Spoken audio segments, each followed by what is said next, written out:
voulais revenir ici pour avoir quelques pistes d'application par rapport au Bovresse. J'ai entendu des choses là-bas, des choses que je sais. Ah oui, oui. D'accord.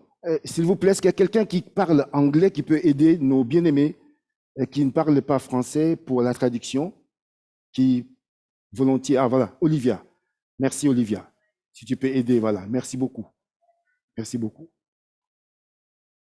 Et donc, il y a des choses qu'on a entendues là-bas et qu'on a déjà partagées ici, hein, ici au Bovresse, depuis qu'on a repris ici, que ce soit par des messages, par Peter, par Alain, par moi-même ou par d'autres, des choses qu'on a entendues, mais qui m'ont aussi interpellé par rapport à notre assemblée, par rapport au Bovresse.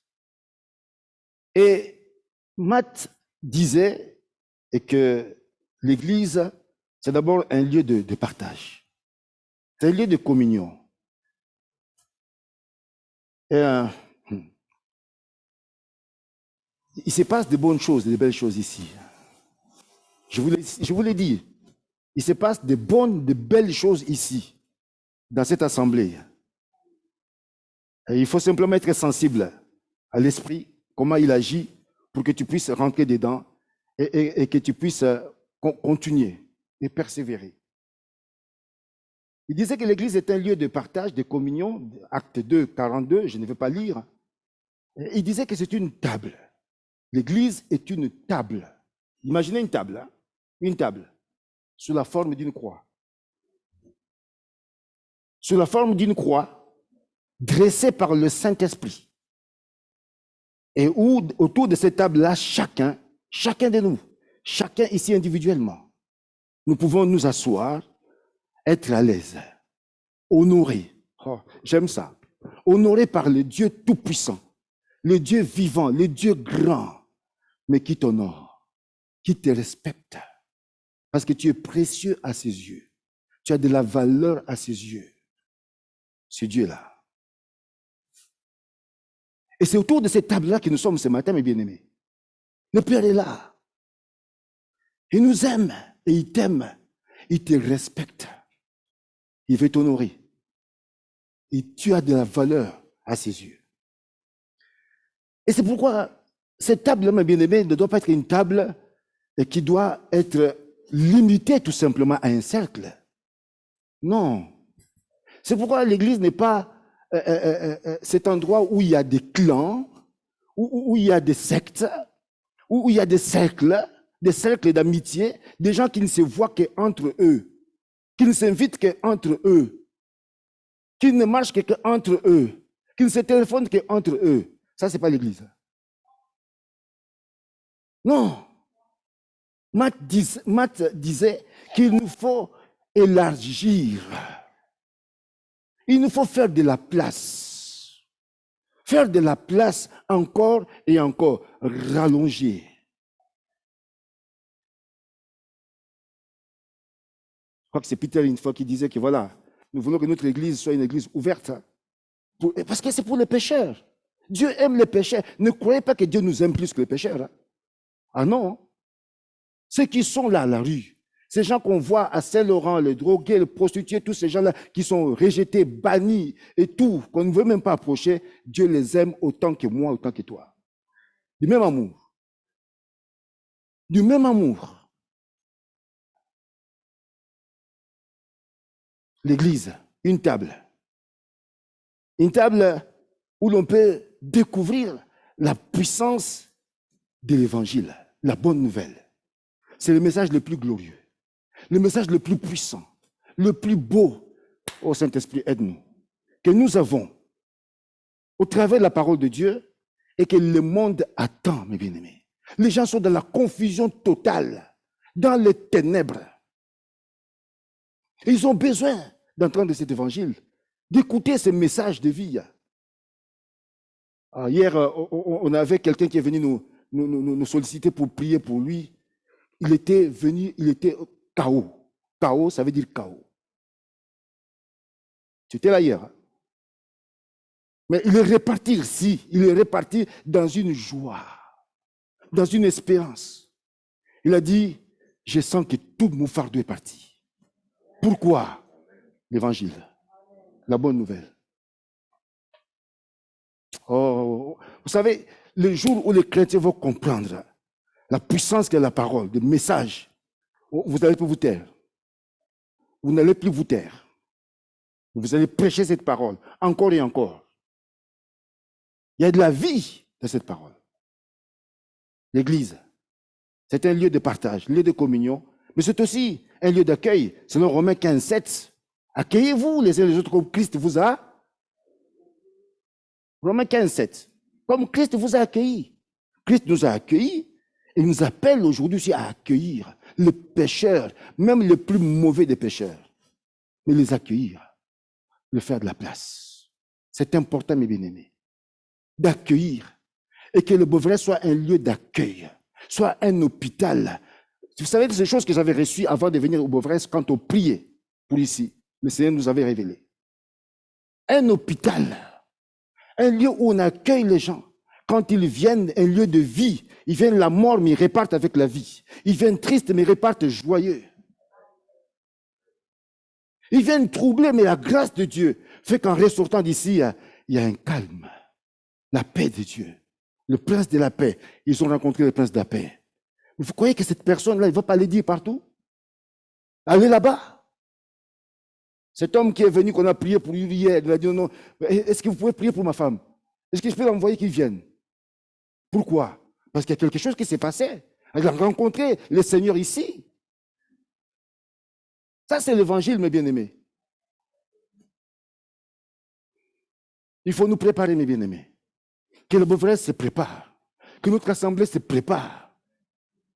Je vous ai dit une fois que Dieu ne peut pas envoyer des gens ici si déjà ici entre nous, nous n'expérimentons pas cet accueil-là entre nous, cette communion fraternelle, cette fraction du pain qui est extrêmement important, au-delà du pizza, au-delà de ce que vous pouvez grignoter. Non, je vous parle des choses spirituelles, mes bien-aimés. C'est d'abord là, cette vie-là, par le Saint-Esprit, cette présence-là, qui nous pousse les uns et les autres à développer, à approfondir cet amour fraternel. Jésus nous a accueillis, il nous a aimés, mais aimons-nous les uns les autres. C'est ainsi que le monde saura que nous sommes quoi? Les disciples de Christ. C'est important, mes bien-aimés. Dieu n'est pas bête. Il est extrêmement intelligent.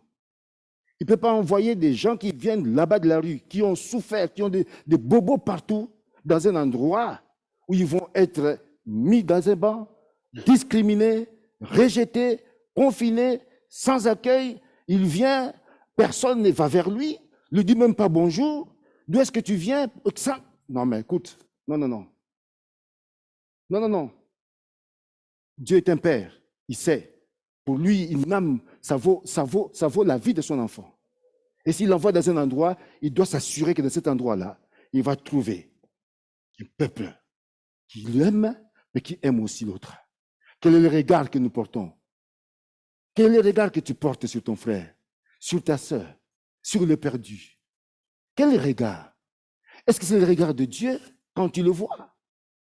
Est-ce un regard divin ou un regard accusateur?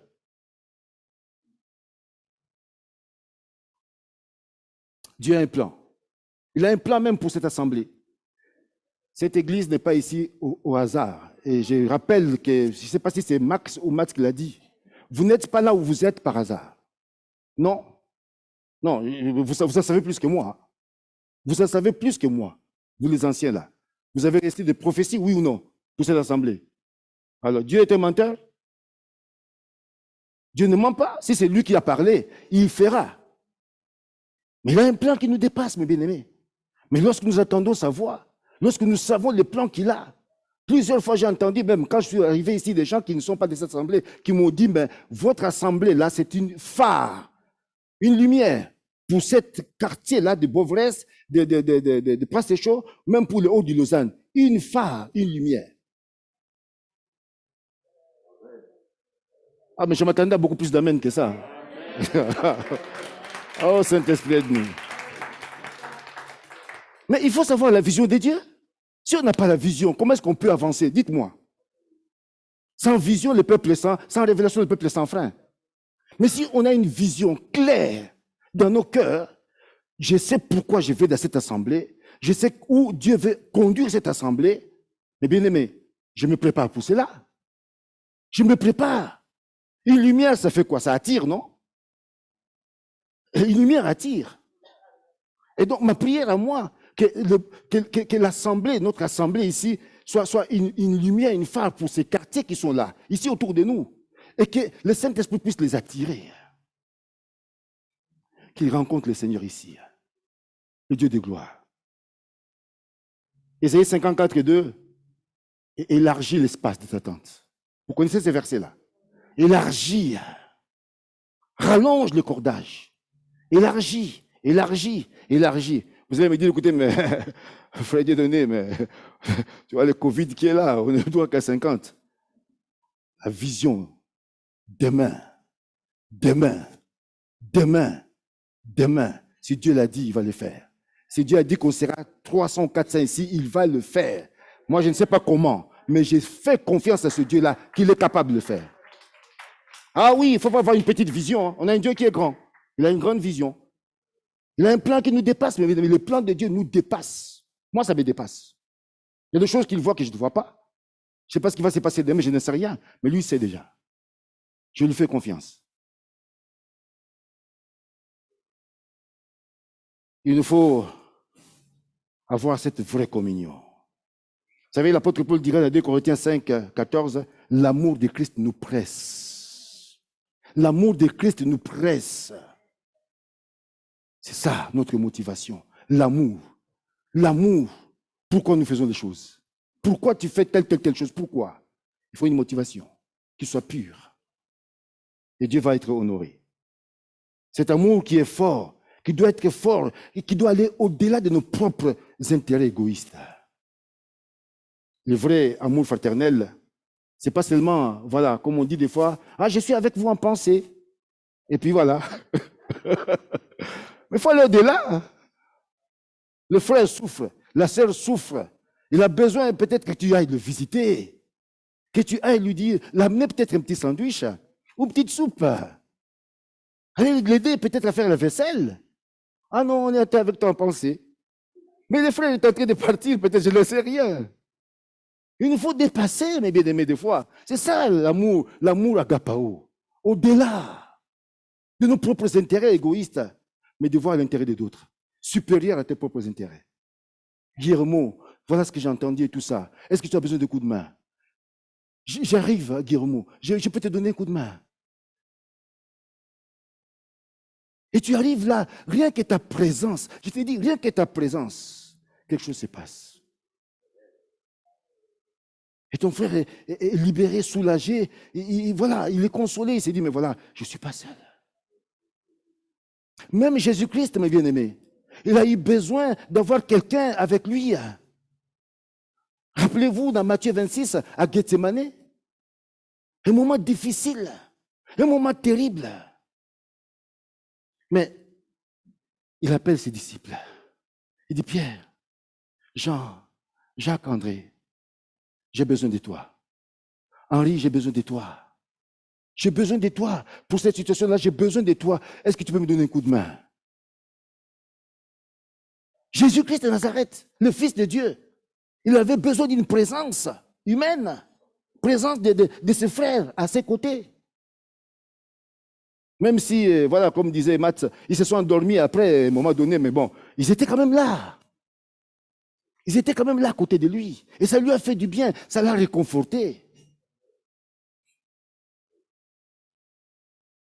Que Dieu nous aide, mes bien-aimés. Que nous puissions vivre vraiment cette parole. La vivre concrètement pour glorifier le nom du Seigneur. C'est important. La communion. Vous savez, être en communion signifie quoi? Avoir en commun quelque chose. En commun. Et nous avons le même héritage. Nous avons en commun, nous avons un seul Dieu, le même Saint-Esprit. Nous avons été élevés par le même sang, nous avons le même papa. Nous avons un commun héritage. Et des fois, je me demande pourquoi il y a toutes ces bagarres. Pourquoi il y a toutes ces bagarres entre frères et sœurs? Je me pose la question. Si nous marchons par la foi, il ne devrait pas avoir ces bagarres-là.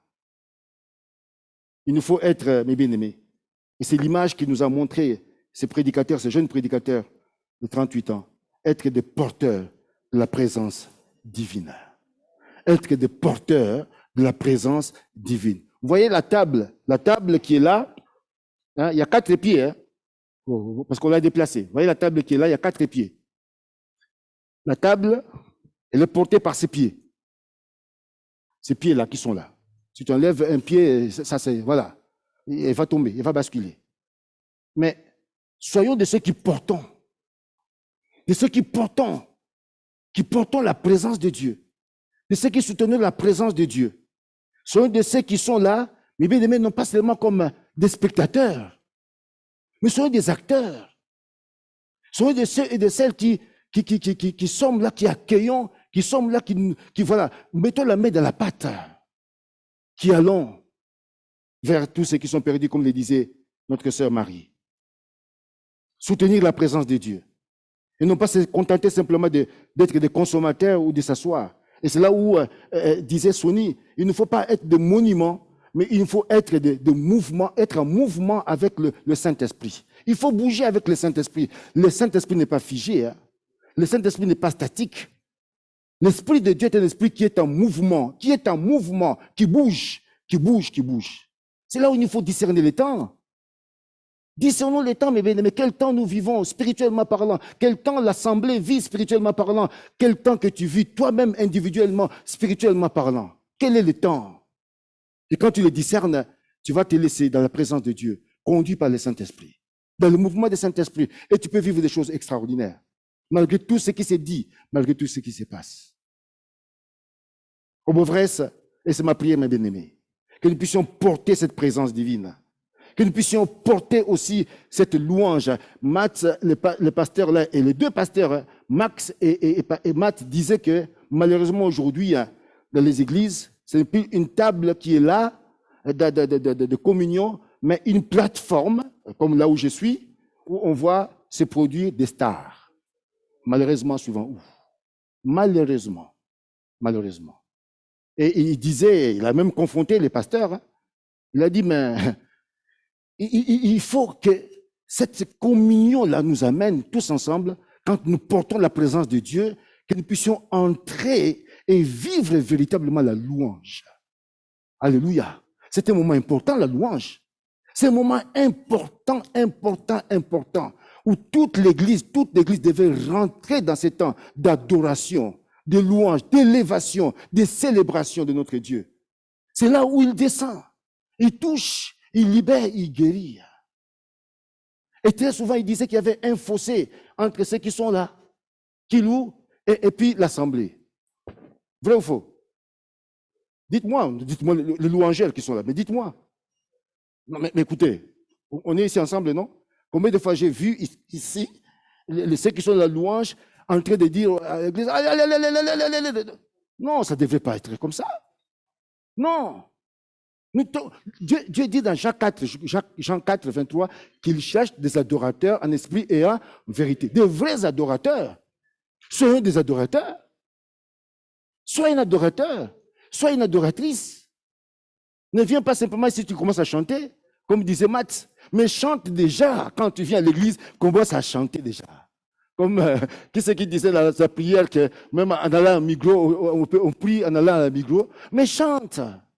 Chante en venant à l'église. Amène la présence de Dieu. Tu vas voir, l'atmosphère va changer. Ici au Beauvresse, je vous assure, mes bien-aimés. Préparez-nous. Nous venons devant les rois des rois, le Seigneur des seigneurs, qui est digne d'être adoré, d'être exalté. À qui réserves-tu ta louange à toi? C'est lui. Le dimanche, c'est le bouquet final. Tout va concourir vers lui. C'est le jour où il est glorifié, où il est exalté, où il est élevé. Il est avec son peuple. Il bénit son peuple. Être porteur de la présence divine. C'est ma prière pour notre assemblée. La vraie communion, et je vais m'arrêter là. La vraie communion, mes bien-aimés. La vraie communion, lorsque nous sommes dans cette présence divine-là, et qu'on vit réellement par le Saint-Esprit, cette communion-là, où on se regarde comme Jésus nous regarde. Tu regardes ton frère comme le Père lui regarde. Il y a quelque chose qui se passe. La vraie communion, ça tue, ça brise même tout ce qui est compétition, tout ce qui est comparaison, qui malheureusement, ces choses-là ont glissé même dans l'Église. Ont glissé même dans l'Église. Ça brise, ça tue. Là, c'est pourquoi l'apôtre Paul a dit, mais aux Corinthiens, mais vous êtes charnels. Quand vous dites que moi je suis de Paul, moi je suis d'Apollos, moi je suis de ceci, je suis de telle dénomination, je suis de telle, je suis de... Il dit, mais ça c'est la chair, ça. Qui est Paul? Qui est Apollos? L'un a planté, l'autre a arrosé, mais qui c'est qui fait croître? Alors, pourquoi des bagarres, des compétitions? Mais on vit dans un monde, malheureusement, ce monde-là, de compétition.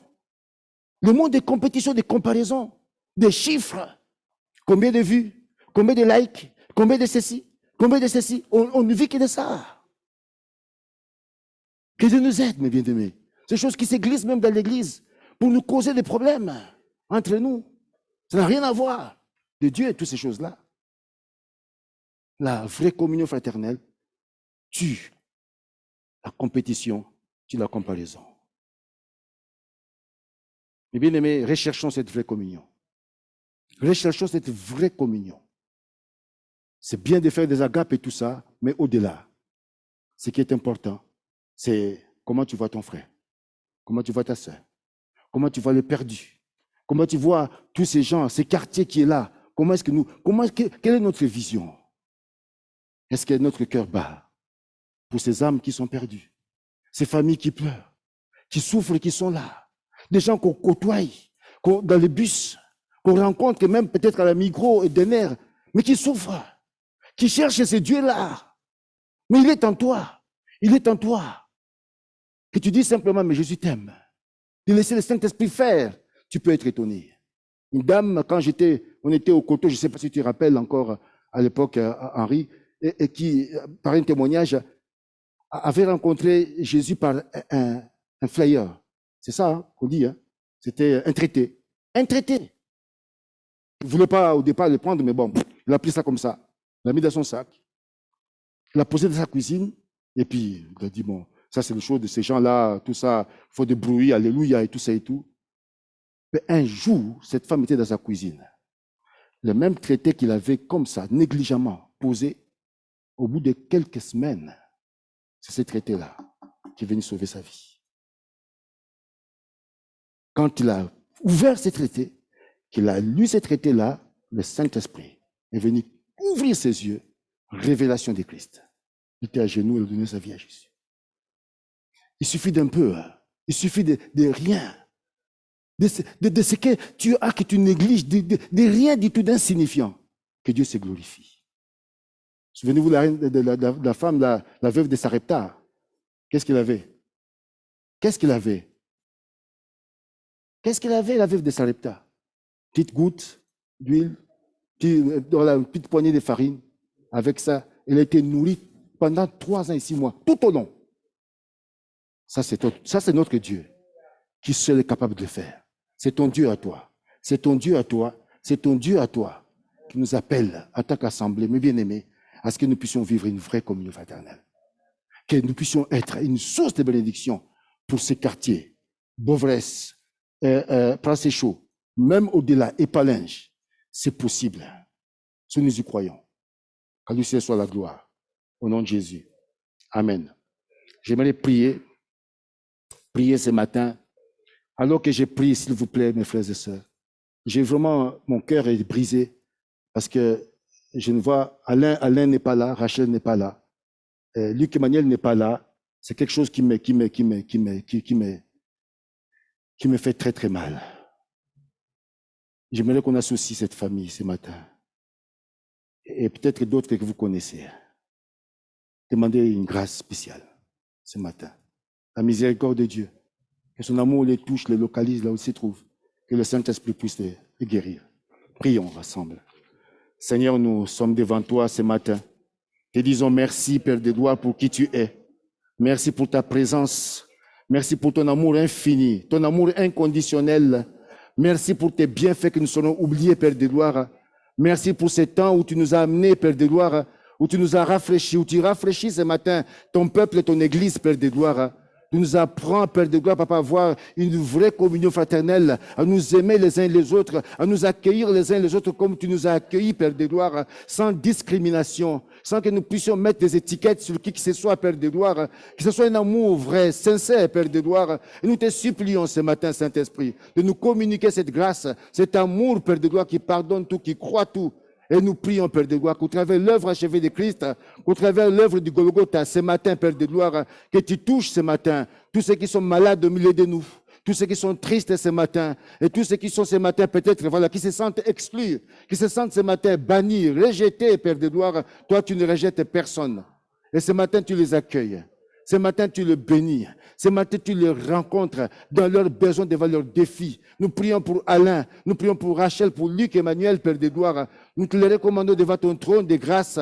Ce matin, tu les localises, Saint-Esprit. Tu les touches, tu les bénis, tu les délivres, Père de gloire. Quels que soient les liens, Saint-Esprit, qu'ils sortent de cette prison. Au nom de Christ Jésus, je plaide le sang de l'agneau, Père de gloire. Je plaide le sang de Jésus qui a vaincu le diable, qui a vaincu Satan. Que ce sang ce matin vienne rencontrer cette famille, Père de gloire.